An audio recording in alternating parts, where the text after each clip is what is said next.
أعوذ بالله من الشيطان الرجيم. بسم الله الرحمن الرحيم. قل تعالوا واتل ما حرم ربكم عليكم ألا تشركوا به شيئا وبالوالدين إحسانا ولا تقتلوا أولادكم من إملاق نحن نرزقكم وإياهم ولا تقربوا الفواحش ما ظهر منها وما بطن ولا تقتلوا النفس التي حرم الله إلا بالحق ذلكم وصاكم به لعلكم تعقلون. کہو آؤ میں تمہیں سناؤں تمہارے رب نے کیا چیزیں حرام کی ہے، یہ کہ کسی چیز کو اس کا شریک نہ ٹھہراؤ، والدین کے ساتھ نیک سلوک کرو، اپنی اولاد کو مفلسی کی وجہ سے قتل نہ کرو، ہم تمہیں بھی رزق دیتے ہیں اور ان کو بھی دیں گے،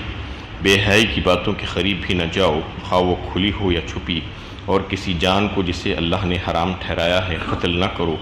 الا یہ کہ حق کی بنیاد پر قتل کرنا پڑے. یہ ہے وہ باتیں جن کی اس نے تمہیں ہدایت کی ہے تاکہ تم عقل سے کام لو. یہ سورہ انعام کی 151 نمبر کی آیت ہے. گزشتہ درس سے بھی اس پر بات چل رہی ہے کہ اللہ تعالیٰ نے ان 3 آیتوں میں جو چیزیں حرام کی ہے اس کے تعلق سے بتایا، جس کا تعلق انسان کی فکری اور عملی زندگی سے ہے تاکہ انسان کے خیالات میں پاکیزگی اور نکھار آئے اور اس کی زندگی صاف ستھری ہو. اس سلسلے میں پہلی آیت میں 5 باتیں اللہ تعالیٰ نے بتائی ہے جو ہمارے لیے حرام ہے. اس میں سے 3 پر بات چیت ہو چکی ہے. سب سے پہلی حرمت جو بتائی گئی تھی وہ اللہ تعالیٰ کے ساتھ کسی اور کو شریک کرنا، یہ سب سے بڑا جرم ہے اور حرام ہے. اور اس سلسلے کی دوسری بات جو آئی تھی وہ بالوالدین احسانہ کہہ کر اللہ یعنی والدین کے ساتھ حسن و سلوک کرنا. اگر وہ والدین کی نافرمانی کر رہے ہیں تو یہ حرام ہے، حسن و سلوک نہیں کرنا حرام ہے، یہ بتایا گیا. ولا تقتلوا اولادکم من املاق، یعنی اولاد کو اپنی مفلسی کی ڈر سے قتل کر دینا، یہ بھی حرام ہے. اب چوتھا حکم یہاں پر آ رہا ہے ولا تقربوا الفواحش ما ظہر منها وما بطن. فواحش فاحشہ کی جمع ہے. فاحشہ کہتے ہیں بے حیائی کو اور بدکاری کو. ظاہر و ما بطن فرما دیا اس کے ساتھ. مطلب یہ ہے کہ ظاہری طور پر اور چھپے ہوئے طور پر، چھپے ہوئے جس کا تعلق قلب سے بھی ہو. جتنے بھی بے حیائی اور بدکاری کے کام ہیں وہ سب کے سب اس میں داخل ہیں. فحش کہتے ہیں بے حیائی کے کام کو جس کا اثر دور دور تک پھیل جائے، جس کی خرابیاں دور دور تک پھیل جائے، وہ جو ہے بے حیائی اور فحش کہا جاتا ہے اسے. یہ معاشرے میں آج بہت عام ہے. اس کی مثالیں ہم کو جو ہے آج مل سکتی ہیں بے حیائی اور فحش کی، جس سے روکا گیا ہے اور اس کو حرام قرار دیا گیا ہے، لیکن ہم اس پر بہت کم توجہ دیتے ہیں، اس لیے یہ سارے کاموں میں ہم ملوث رہتے ہیں. مثال کے طور پر عورتوں اور مردوں کا آزادانہ اختلاط، ملنا جلنا آج بہت عام ہو گیا ہے. اس کی مختلف صورتیں ہیں. سب سے پہلے کوئی ایجوکیشن ادارے جو ہیں، تعلیمی ادارے جس میں عورتیں اور مرد، لڑکے لڑکیاں مل کر پڑھتے ہیں، بے حیائی کے اڈے بنے ہوئے ہیں جہاں پر یہ ساری چیزیں فروغ پاتی ہیں. سب مل کر جا رہے ہیں، پڑھ رہے ہیں، ہنس رہے بول رہے ہیں، پھر رہے ہیں ایک دوسرے کے ساتھ. اس کے بعد جو محفلیں ہو رہی ہیں آج، مخلوط محفلیں، مجلسیں سجائی جاتی ہیں، شادی بیاہ کے موقع پر بھی اور دوسرے موقعوں پر بھی عورتیں اور مرد ملتے ہیں ایک دوسرے کے ساتھ بے حجابانہ، آزادانہ طور پر. اسی طریقے سے عورتیں بے پردہ ہو کر، بن ٹھن کر اپنے حسن و جمال کا مظاہرہ کرتے ہوئے باہر نکل کر پھرتی ہیں راستوں پر، بازاروں میں. اور غیر ساتر لباس پہنا جاتا ہے عورتیں اور مرد دونوں، سب کے لیے ہے. مردوں کے لیے بھی ستر بتایا گیا ہے کہ یہ ستر تمہارا ہے، عورتوں کے لیے بھی ان کا ستر بتا دیا گیا ہے. تو ستر کھولنا گناہ ہے اور حرام ہے. عورتیں اور مرد غیر ساتر لباس پہنتی ہیں. عورتیں ایسے لباس زیب تن کرتی ہیں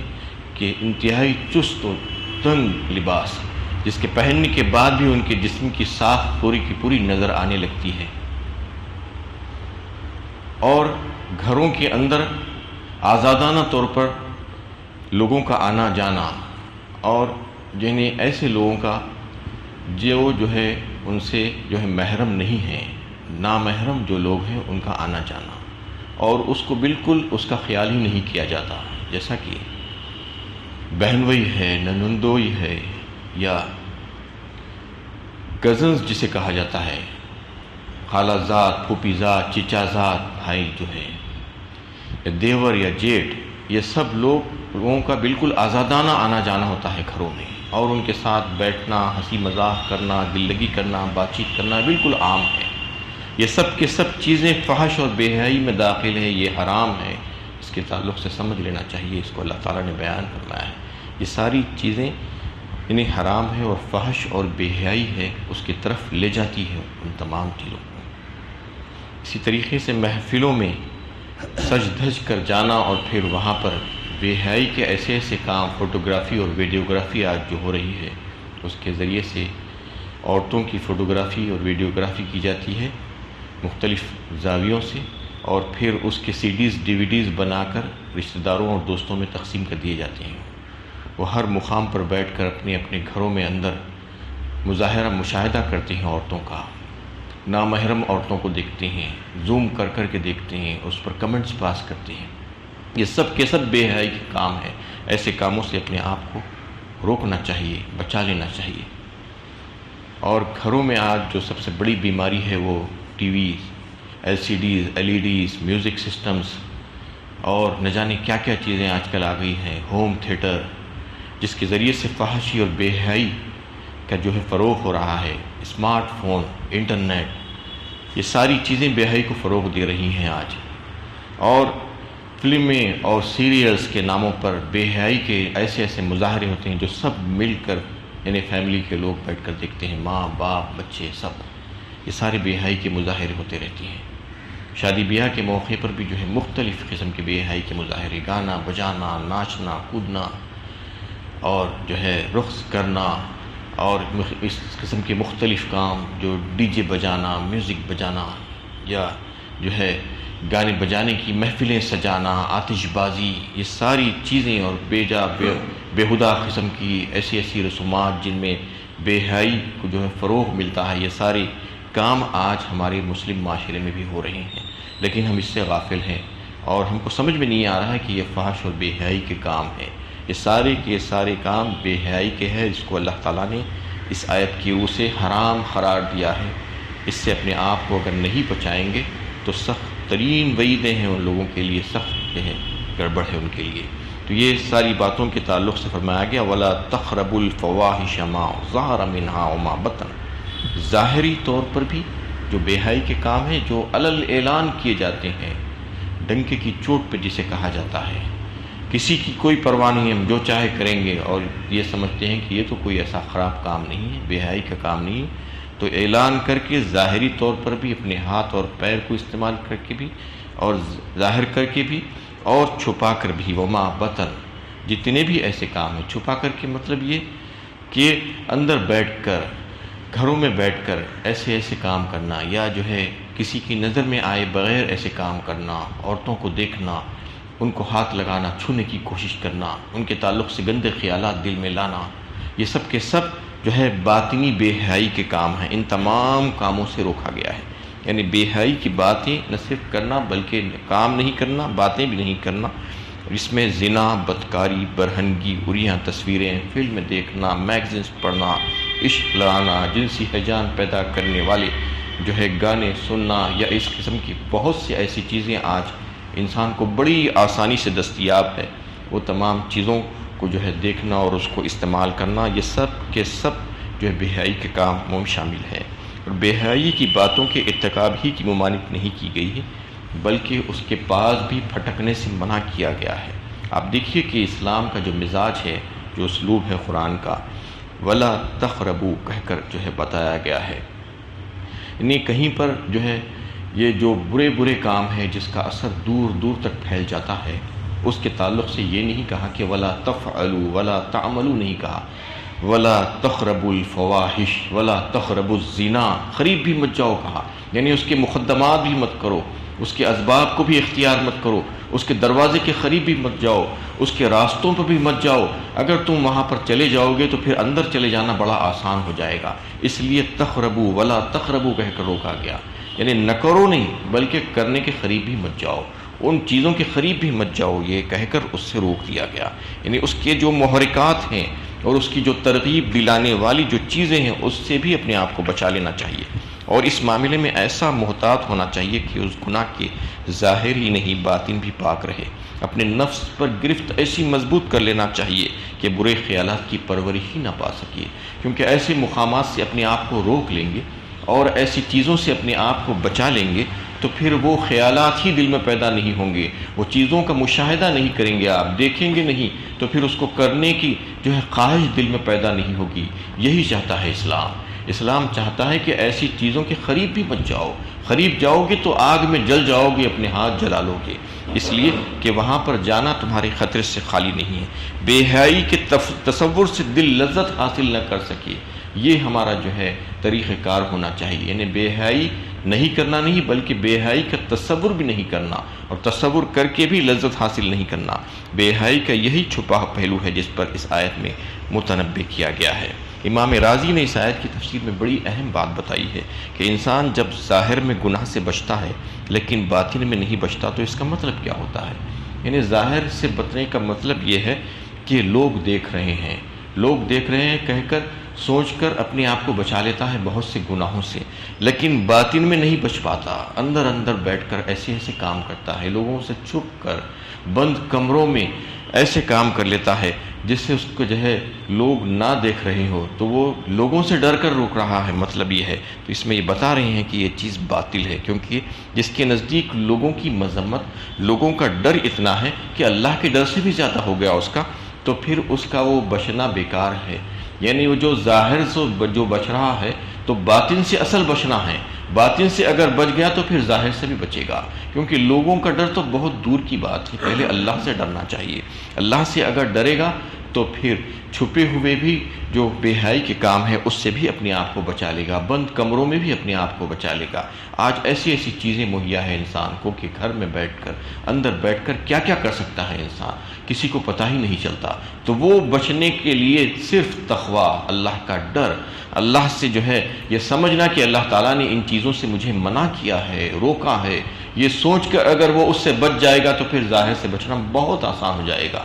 ظاہر کی بے حیائی سے تو انسان بچنے کی کوشش کرتا ہے عام طور پر، یہ اسی وجہ سے کہ لوگ دیکھ لیں گے تو کیا کہیں گے، لوگ مجھے برا کہیں گے، یہ سوچ کر بچتا ہے۔ تو اس میں یہ بات بتا دی گئی ہے کہ وہ کرنے سے پہلے تم باطن کو صاف کرنے کی کوشش کرو، لیکن جو شخص معصیت کو ظاہری طور پر بھی ترک کرتا ہے اور باطنی طور پر بھی، تو اس بات کا ثبوت فراہم کرتا ہے کہ اس نے اس گناہ کو محض اللہ کے حکم کی تعظیم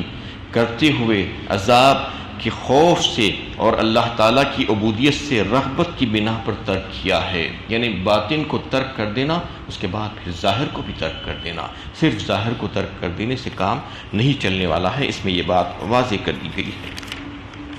اور پانچواں حکم اس سلسلے کا اس آیت میں جو آیا ہے وَلَا تَقْتُلُوا النَّفْسَ الَّتِي حَرَّمَ اللَّهُ إِلَّا بِالْحَقِّ، یعنی تم کسی جان کو قتل مت کرو مگر یہ کہ حق پر، یہ حرام کر دیا گیا ہے کسی انسان کو قتل کرنا۔ حق پر کا جو بات ہے اس کو اللہ کے نبی صلی اللہ علیہ وسلم نے ایک حدیث میں اس کو واضح فرمایا جو صحیح بخاری اور صحیح مسلم دونوں میں ہے۔ حضرت عبداللہ ابن مسعود رضی اللہ تعالیٰ عنہ اس حدیث کو روایت فرماتے ہیں کہ فرمایا رسول اللہ صلی اللہ علیہ وسلم نے کہ کوئی شخص کسی بھی مسلمان کو نہیں مار سکتا، اس کی جان حرام ہے اس کے لیے، یعنی کسی مسلمان کا خون کرنا کسی دوسرے مسلمان کے لیے حرام ہے، لیکن تین استثنائی صورتیں ہیں جس میں جو ہے وہ کیا جا سکتا ہے۔ سب سے پہلی یہ ہے کہ وہ جو ہے کسی کا قتل کر دے تو قصاص میں اس کی جان لی جا سکتی ہے، جان کے بدلے جان کا جو قانون ہے اسلام میں، اس میں جو ہے اس مسلمان کو بھی مارا جا سکتا ہے۔ اور ارتداد کا جو معاملہ ہے، جو اسلام میں آنے کے بعد، دین حق میں آ جانے کے بعد پھر سے پلٹ جانا، مرتد ہو جانا، تو پھر اس کے لیے قتل ہے۔ اور شادی شدہ زانی جو بدکاری کرے تو پھر اس کی سزا رجم، سنسار کر دینا، پتھرے مار مار کر ختم کر دینا، اس کو قتل کر دینا ہے۔ یہ 3 صورتیں جائز ہیں قتل کرنے کی۔ تو اس میں جو ایک صورت یہ ہے کہ شادی شدہ زانی جو ہے اس کو مار دینا ہے، اس کو زندہ نہیں رکھنا ہے، جبکہ قاتل کے لیے قصاص کا جو حکم ہے، جو اس میں تھوڑی سی نرمی بھی ہے کہ اگر مقتول کے ورثہ اگر اس کو معاف کرنا چاہ رہے ہیں کچھ مال لے کر، کچھ فدیہ لے کر، تو اس کی جان بخشی ہو سکتی ہے، لیکن جو شادی شدہ زانی ہے اس کو اگر جو متاثر لوگ ہیں وہ اس کو معاف بھی کرنا چاہ رہے ہیں تو بھی اس کی معافی نہیں ہو سکتی، اس کو مار دینا ہی پڑے گا۔ یہ اسلامی قانون ہے۔ یہ اس وجہ سے کہ اس نے ساری انسانیت کا قتل کیا ہے، اس کی وجہ سے انسانیت تباہ ہوتی ہے، برباد ہوتی ہے، اس لیے اس کو قتل کر دینا ضروری ہے۔ ویسے ہی جو ہے جو اسلام میں آنے کے بعد دین حق کو سوچ سمجھ کر قبول کرنا چاہیے، دین حق کو قبول کرنے کے بعد اگر اس سے پھر جائے تو اسلامی حکومت کا کام یہ ہے کہ اس مرتد کو سزائے موت دے دے، مار دینا چاہیے اس کو، کیونکہ اس کو اب زندہ رہنے کا اختیار نہیں بچا، کیونکہ اس نے جب دین حق کو قبول کیا تھا تو سب سے اچھا اور بہترین دین اسلام ہی تھا، اس کے باوجود اگر وہ پھر رہا ہے اس سے تو مطلب یہ ہے کہ وہ اب جینے کا حق نہیں رکھتا، اس کو مار دینا پڑے گا۔ یہ 3 صورتیں جو ہے اللہ تعالیٰ نے اس میں بتائی ہے اللہ کے نبی صلی اللہ علیہ وسلم کے ذریعے سے کہ قتل اس میں جائز ہے، ورنہ اس کے علاوہ کوئی کسی کو نہیں مار سکتا، نہ صرف مسلمان کو بلکہ ایک مسلمان غیر مسلم کو بھی نہیں مار سکتا، اس کی جان نہیں لے سکتا۔ ومن قتل نفسا بغیر نفس او فساد فی الارض فکأنما قتل الناس جميعا ومن احیاها فکأنما احیا الناس جميعا۔ سورہ مائدہ میں اللہ تعالیٰ نے بھی اس بات کو واضح فرمایا کہ کوئی ایک جان کو بچا لے گا تو اس کا مطلب یہ ہے کہ وہ ساری انسانیت کو بچا لیا، اس کی حفاظت کے لیے، اور کسی نے ایک جان کو قتل کر دیا، مار دیا، مطلب یہ ہے کہ ساری انسانیت کو اس نے قتل کیا۔ تو اسلام اس پہ جو ہے بڑی احتیاط برتنے کے لیے کہتا ہے کہ ایک کو بھی نہیں مار سکتے بلا وجہ کے۔ ہاں وجہ ہے حق جس کو ظاہر کر دیا گیا ہے، 3 وجوہات ہے جس کی بنا پر جو ہے قتل کیا جا سکتا ہے۔ ذالکم وصاکم بہ لعلکم تعقلون، فرمایا آخر میں، آیت کے آخری حصے میں، کہ یہ باتیں اللہ تعالیٰ نے تمہیں بتائی ہے، یہ بڑی تاکیدی حکم ہے، یہ تاکہ تم جو ہے اس کو سمجھنے کی کوشش کرو، عقل کا استعمال کرتے ہوئے تم کو جو ہے اللہ تعالیٰ نے جو عقل دی ہے اس کو استعمال میں لا کر یہ احکامات بڑے ہی اہم ہیں اور انسانی زندگی کے لیے بہت ہی بہترین ہدایتیں اللہ تعالیٰ نے دی ہے، جو بھی اس پر عمل کرنے کی کوشش کرے گا تو فائدے میں رہے گا۔ وآخر دعوانا الحمد للہ رب العالمین۔